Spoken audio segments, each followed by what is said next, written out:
Reincarnation of strongest एक्सोसिस्ट के episode 8 की starting में हम लोग अम्मू को देखते हैं। वो बाकी सबसे कहती है कि समर ब्रेक कल से शुरू होने वाले हैं, क्या तुम सभी लोग अपने घर जाओगे। तो सेका कहते हैं कि मुझे एक अर्जेंट रिक्वेस्ट मिली है कि मैं ऑस्ट्रेलिया जाकर ड्रैगन्स को इन्वेस्टिगेट करूं। ये सुनकर अम्मू कहते हैं कि तुम क्यों जा रहे हो। तो सेका कहते हैं कि ये रिक्वेस्ट मेरे फादर को मिली थी, लेकिन वो थोड़े बिजी हैं, इसलिए उनकी जगह मैं जा रहा हूँ। वहीं ईफा कहते हैं कि सेका के इतने अच्छे नंबर आते हैं। ये देखकर सेका के फादर सेका को इस रिक्वेस्ट के लिए फिट मानते हैं। ये सुनकर अम्मू कहती है कि ये तो काफी इंटरेस्टिंग है, क्या मैं भी चल सकती हूँ। तो सेका उसे कहते हैं नहीं, तुम्हारे पेरेंट्स तुम्हारे घर पर वेट कर रहे हैं। ये सुनकर अम्मू थोड़ी दुखी हो जाती है। वहीं मेबेल कहने लगती है मैं जा सकती हूँ क्या, मेरे पास कोई भी प्लान नहीं है। तो सेका उसे कहते हैं नहीं, तुम्हारे पास प्लान है, तुम्हें पढ़ाई करनी है और तुम्हारे पेरेंट्स भी तुम्हारा वेट कर रहे हैं। ये सुनकर मेबेल कहती है हाँ वो तो है। और अब सेका ईफा से कहता है क्या तुम्हें चलना है। तो ईफा कहते हैं हाँ मैं तुम्हारे साथ चलूंगी। तभी हम लोग देखते हैं एक लड़का एक एल्फ के साथ आता है। वो कहते हैं कि ये जगह काफी पुरानी है, हम लोग इसे रिबिल्ड कर देते हैं। वह इन्हें देखकर अम्मू कहते हैं कि इन्हें क्या चाहिए। तभी वो लोग सेका के पास आकर कहते हैं तो तुम हो सेका। और अब वो अपना इंट्रोडक्शन देता है। वो कहता है कि मैं हूँ ऑस्ट्रेलिया का पहला प्रिंस सेसिलियो। तो सेका खड़ा होकर उससे कहते हैं कि आपको यहाँ पर आने की क्या जरूरत थी, मुझे ही बुला लेते हैं। तो सेसिलियो कहता है कि मैं थोड़ा इस एकेडमी को देखना चाहता था।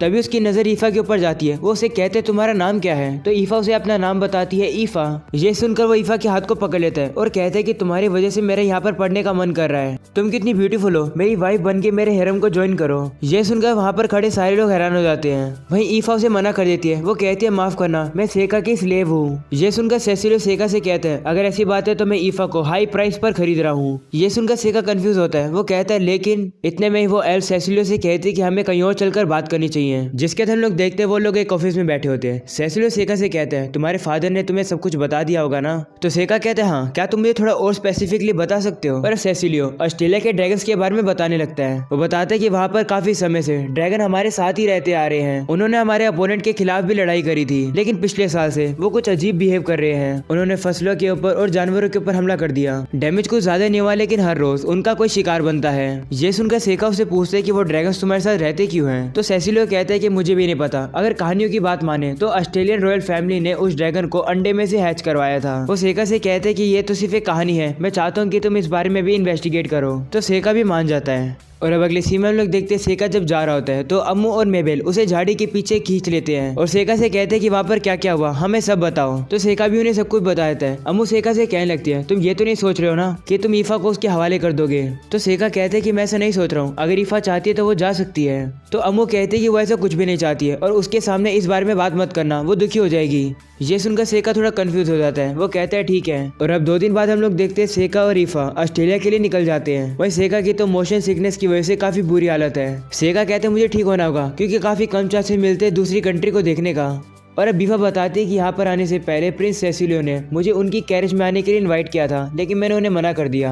मुझे लगता है कि वो बस मजाक कर रहे थे कि मैं उनकी हैरम को ज्वाइन करूँ। तो सेका कहते हैं मुझे नहीं लगता वो मजाक कर रहा है। और अब 9 दिन बाद हम लोग देखते हैं वो लोग अपने डेस्टिनेशन ऑस्ट्रेलिया की कैपिटल में पहुंच जाते हैं। ईफा बाहर आकर कहते हैं कि ये कितनी अच्छी जगह है। वहीं सेसिलियो कहते हैं जगह तो अच्छी है, लेकिन जब से ड्रैगन अजीब बिहेव कर रहे हैं लोग डर रहे हैं और ट्रेड करनी मुश्किल हो गई है। जिसके सेका को आसमान में एक ड्रैगन दिखाई देता है। तो सेसिलियो से बताते हैं कि ये ग्रेटर ड्रैगन है और इसने हाल ही में यहाँ पर आना शुरू किया है। जिसके बाद ड्रैगन उनके काफी ज्यादा पास से जाता है। इतने में ही हम लोग एक बंदे को देखते हैं जो कि लावा टाइगर को समन कर देता है और अब वो टाइगर ड्रैगन के ऊपर हमला कर देता है। ड्रैगन भी उस टाइगर के अटैक को डॉज कर लेता है और अब वो वहां से काफी दूर चला जाता है। जिसके बाद टाइगर काफी गुस्से में ईफा की तरफ देखने लगता है और अब वो काफी गुस्से में ईफा के ऊपर हमला कर देता है। ईफा भी डर जाती है और वो कुछ भी नहीं करती है। तभी सेका भी ये देख लेता है और वो एक जुत्सु का यूज करके उस टाइगर को वही रोक देता है, लेकिन वो टाइगर सेका के अटैक को पिघलाकर सेका के ऊपर हमला करने जा रहा होता है। सेका भी उसे लड़ने के लिए तैयार होता है। इतने में कोई पीछे से उस टाइगर को रोक लेता है और उसको रोकने वाला उसका मास्टर होता है जिसने कि उसे समन किया है।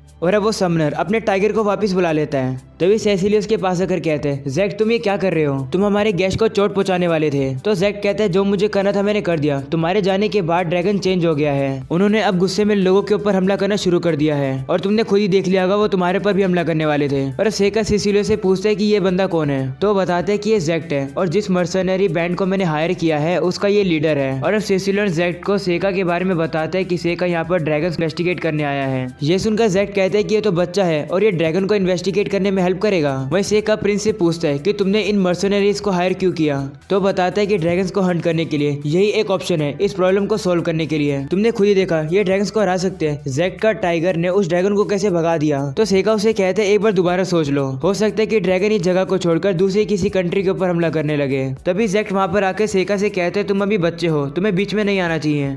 तो सेका उसे कहते हैं कि तुम्हारा टाइगर सेफ नहीं था, अगर मैं उसे नहीं रोकता तो पता नहीं क्या हो जाता, इसलिए मैं चाहता हूँ कि तुम आगे से अपने कीमती बीस्ट को मेरे सामने समन मत करना, नहीं तो मैं उन्हें तबाह कर दूंगा। ये सुनकर जैक्ट को काफी गुस्सा आता है और अब उन लोगों की लड़ाई आगे बढ़े। सिसिलो उन्हें बीच में रुका लेता है। सिसिलो की बात सुनकर जैक्ट अपने बाकी ग्रुप मेंबर के पास चला जाता है। वहीं सेका सिसिलो से माफी मांगता है। वो कहते हैं मुझे बस गुस्सा आ गया था क्योंकि मेरे सर्वेंट के ऊपर हमला होने वाला था। और अब सेका उसे पूछते कि क्या तुमने ड्रैगन हंटिंग के लिए क्वीन और बाकी सभी लोग से परमिशन ली है। तो सिसिलो कहने लगता है नहीं तो सेका उसे कहते हैं कि ड्रैगन इस कंट्री के सिंबल है, तुम्हें बाकी सबकी परमिशन चाहिए होगी। तो सिसिलो सेका से कहते हैं कि ये मेरा जजमेंट है, सभी लोग समझेंगे और तुम हमारी कंट्री के अफेयर के बारे में कुछ भी मत बोलो। ये सुनकर सेका उसे माफी मांगता है, जिसके बाद सेका ईफा के पास जाकर कहता है तुमने अपने आप को बचाने के लिए मैजिक का यूज क्यों नहीं किया। तो ईफा कहती है मैं डर गई थी।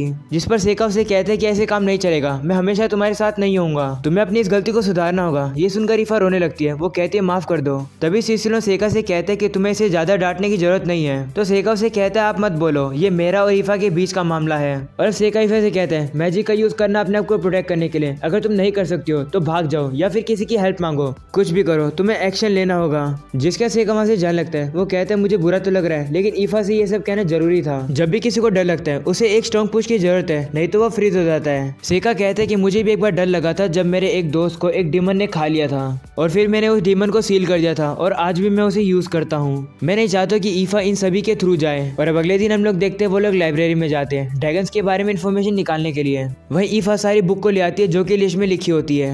जिसके साथ हम लोग सेका को देखते हैं जो कि बुक में लिखी हुई एंशिएंट लैंग्वेज को पढ़ रहा होता है। वो पढ़ता है कि अब से 150 साल पहले भी ऐसा कुछ हुआ था। कहानी कहती है कि क्वीन ने ऑस्ट्रेलिया ड्रैगन को अंडे से हैच कराया था, लेकिन किसी को नहीं पता कि ये झूठ है या फिर सच। हमें सिर्फ इतना पता है कि ड्रैगन्स यहाँ के लोगों के साथ रहते हैं। और अब एक दिन एक फीमेल ड्रैगन यहाँ पर आई, जिसके कारण से मेल और फीमेल दोनों एक साथ माउंटेन में रहने लगे। और ठीक उसके 50 साल बाद वो लोग अजीब बिहेव करने लगे।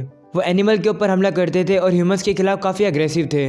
ये सुनकर ईफा कहती है वो लोग तो अभी भी यही कर रहे हैं, आखिरकार ये ऐसा करते क्यों हैं। तो सेका बताता है क्योंकि उनका एक बच्चा था और शायद से वो ड्रैगन एनिमल्स को मार के अपने बच्चे को खिलाते थे। ये सुनकर ईफा पूछती है तो उन बेबीज का क्या हुआ। तो सेका बताते हैं कि जब वो बड़े हो जाते हैं तो वो अपने नेस्ट को छोड़कर चले जाते हैं और अब 50 साल बाद बूढ़े होने के कारण वो फीमेल ड्रैगन मर जाती है। ये सुनकर ईफा कहती है इसका मतलब एक ही ड्रैगन बचा जो कि है मेल। और अब सेका कहते हैं कि मैं माउंटेन में जाऊंगा और खुद से जाकर वहां जाके इन्वेस्टिगेशन करूंगा। ये सुनकर ईफा काफी ज्यादा शौक हो जाती है। वो कहती है वहां पर काफी ज्यादा ड्रैगन है, ये काफी ज्यादा रिस्की है। तो सेका कहते मैं लड़ूंगा नहीं, अगर वो मुझे देख लेंगे तो मैं वहां से भाग जाऊंगा। ये सुनकर ईफा कहती है अगर ऐसी बात है तो मैं भी चलूंगी। तो सेका उसे कहते नहीं तुम यहीं पर रुको, ये काफी खतरनाक है। तो ईफा भी मान जाती है। और अब रात में हम लोग देखते ईफा सेका के पास आती है। वो कहते कि एक मेड उसके रूम में आई थी और कह रही थी कि प्रिंस सिसिलियो उसको बुला रहा है। और अब ईफा सेका से कहती है मुझे क्या करना चाहिए। तो सेका उसे कहते तुम्हें जाने की जरूरत नहीं है, मैं कल उसे समझा दूंगा। ये सुनकर ईफा अभी भी थोड़ी सी डर रही होती है। तो सेका उसे कहता है क्या तुम्हें अपने रूम में अकेले सोने में डर लग रहा है। जिस पर ईफा कहती है हाँ। और अब अगली सीन में हम लोग देखते हैं सेका उसे अपने रूम में ले आता है और कहते हैं कि तुम ये बेड ले सकती हो।